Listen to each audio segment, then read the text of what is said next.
Alright guys, welcome back. This is the Benjinator. And this is Mike. And you're watching Let's Play Actraiser. So last time we found out that in the land of Bloodpool, a creepy monster has essentially demanded sacrifices of the denizens there, and now they want us to take care of said monster who's hanging out in a creepy castle. So that's where we're going next. We have the magical Stardust equip, which is awesome and OP, as we go into Count Draculic's lair.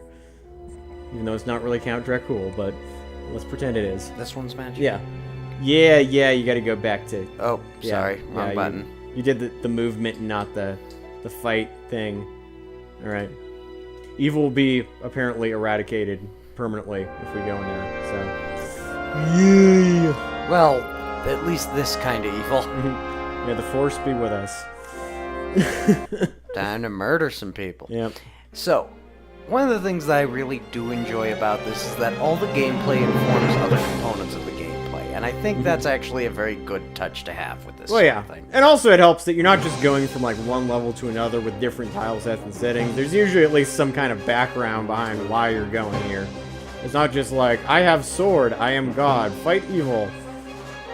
It's a little bit more than that. Oh, look, we got some gargoyles. They're very nasty. Very nasty indeed. And so yeah, this castle's kind of goofy. It's got most of the enemies that we've seen before, but of course it has a few new ones. So just be careful. Woo. Oh, we got some elevators too, and where you want to go is up. You don't want to go. Well, I mean, you can go down for a little bit, but then you eventually want to go up. There you go. Ah! Overdid it. Oops. One more time. Okay. Try it again. Fortunately, we got lives, and if you get a game over, it's not a huge deal. Okay, so yep. Slow and steady. Shit! I have oversold that jump every time. Now this is starting to piss me off. Okay, I can do this. Yep, I believe Mike. I don't recommend believing me. Woo! Yay! You got it. All right, cool. Yeah, the blobs are fortunately only one hit, which is good. Those guys are one extra hit, which is a little bit pain in the ass.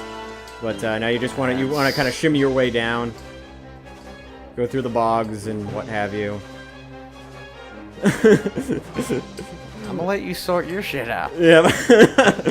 Okay. Sort your issues out, hanging around in the Draculic castle. Hell no! This is some Mega Man bullshit right here.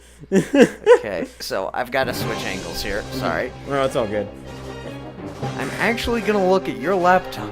That's fine. Because yeah, we're looking better at two screens at once in terms of angles here. Yep. So yeah, it's the same deal where you're basically descending at this point. Yep. Yeah, and then you want to head left. Okay.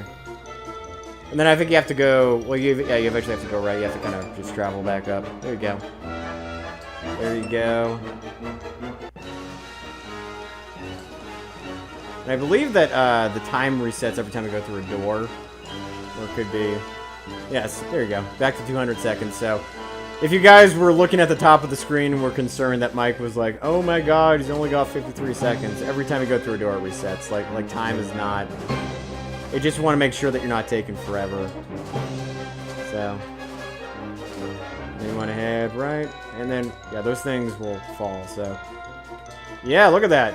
You go, Mike. No, that one I've seen before. Doomed platforms. Yep. That's. Yeah, donut lifts like in the Mario games. Yeah, I don't think you have to kill those things. No, you can I can just do that shit. Yeah. No, make sure to get that the orb. The orb. Working on it. Oh, yeah, you got an extra scroll. Groovy. That's awesome. Oh, those things are rich. Which we're actually gonna use. No! Fuck all of you, because this is just some horse shit. Yeah, it's when you have the right enemies to kill. Oops. Damn it! Right. Thought I had more life. I'll try this one. Okay. All right, let's go for this again. That was on purpose to show you what the game overs would look like. Yeah, fortunately, it's pretty forgiving in this game when you get a game over. You get all your lives back, and they just kind of say, And it makes sense, you're God, so the angel's just kind of like, oh, okay, well, let's build you another statue, and we'll try this again. Give us a minute. Yep. And your score gets reset to 0, but, I mean, that happens when you, like, leave a level anyway, so it's not really that big of a deal. Yeah, I don't feel like the scores are actually all that meaningful. Yeah. The scores are important if you want them to mean something, but otherwise, I think it's just for your own personal... Ah! I almost did that too. Fuck. So, we didn't mention it earlier, or actually I think you did briefly, but I really am liking the music for this level. Oh yeah, this is one of the... this theme is actually, like, when you guys, if you're watching this on YouTube, you're hearing the orchestrated version, it's even better. Yeah, this is just so... feels like Elfman, honestly. Yeah, it's very Elfman-X. Which is not a bad thing for a castle full of goofy stuff like slimes and chittering skulls. This particular, the in-game version feels like, kind of goofier than the orchestrated version, but the general, it does have a very cinematic quality to it. And actually later on, there's going to be a piece that, what is it? That kind of definitely reminds me of John Williams. Because, like, it just, like, it's pretty much, like, straight out of Empire Strikes Back. So... Ain't nothing wrong with Empire, man. Yeah, I believe that the guy... I forget whose name it was that composed this. We'll check after this video, but he did a lot of stuff that was kind of, like, inspired by, John Williams and a lot of, kind of popular blockbuster, Spielberg-y movies. And their composers that did the work for them. So. I mean, that's not a bad place. Oh, not at all, no. To draw inspiration. Is that scroll still there? Yeah, I believe so. Good call. Yeah, just there's a lot of like other kind of game composers that are inspired by particular themes or musical styles, whereas I think this particular composer was more inspired by other film scorers, so to speak. So. Yeah. And that's kind of a first, that's really, I wouldn't say necessarily it's a first in a video game, obviously. I mean, there have been other games before this that were inspired by game soundtracks, but this is about the time where that kind of thing was started to be more in vogue. Yeah. So that's important. And of course, would be key for the development of, God damn it. That was on you, man. Yep. Unfortunately, it just takes us back here. Yeah, it only takes you to the last door you screwed up. Yep. So obviously, this game is not the easiest game ever. I forgot to mention that. No, it's not, but it's very forgiving about the fact that it's forgiving about you fucking up. Like it's not just, oh, you've lost, go all the way to the start of the fucking game, you hoser. It's not like some of the early Castlevania games where I do remember, like, there's no passwords, there's no, like, save state or something like that. It's just like you lost, start over. Like, was it like the first Ninja Gaiden or whatever?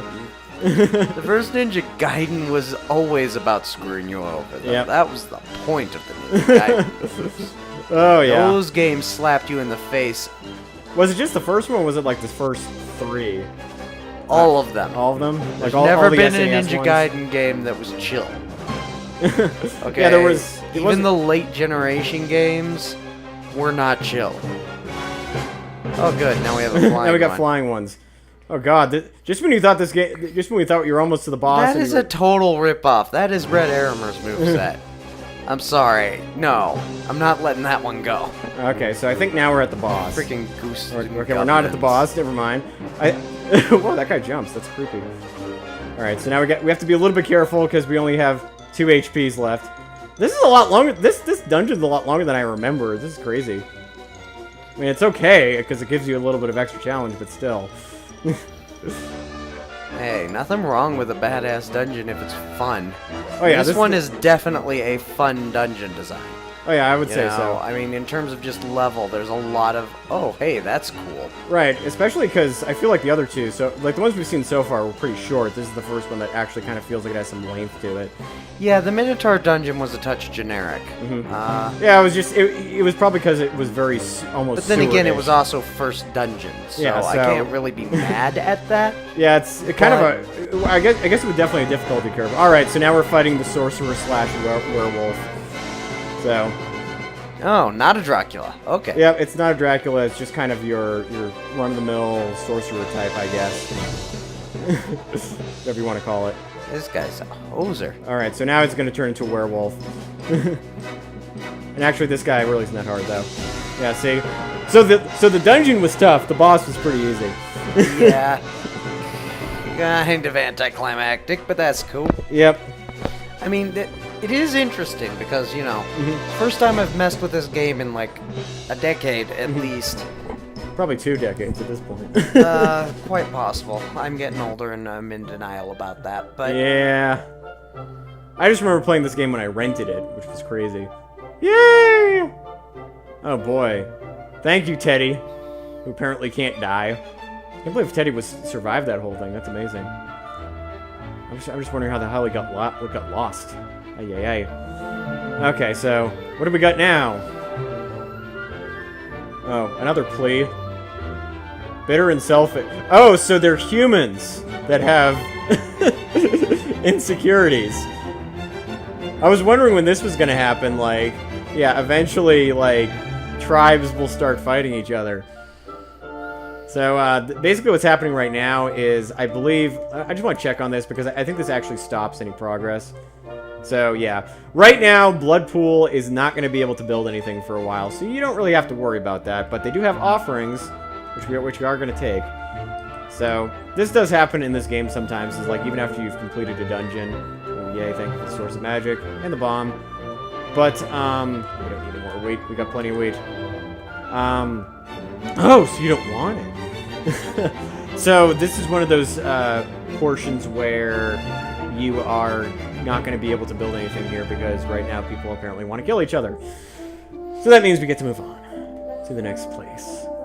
Right, we have learned some things. Yes, we have. All right, and so yeah, we'll probably try to max these places out later, and that's perfectly fine. But the next place will be Cassandora. But I think this is actually a good time for a break, where Mike will lead us into the desert land. Find out in the next episode of Let's Play Actraiser. This is the Benjinator. And I guess now my name is friggin' Moses. Friggin' Moses. Catch you guys later.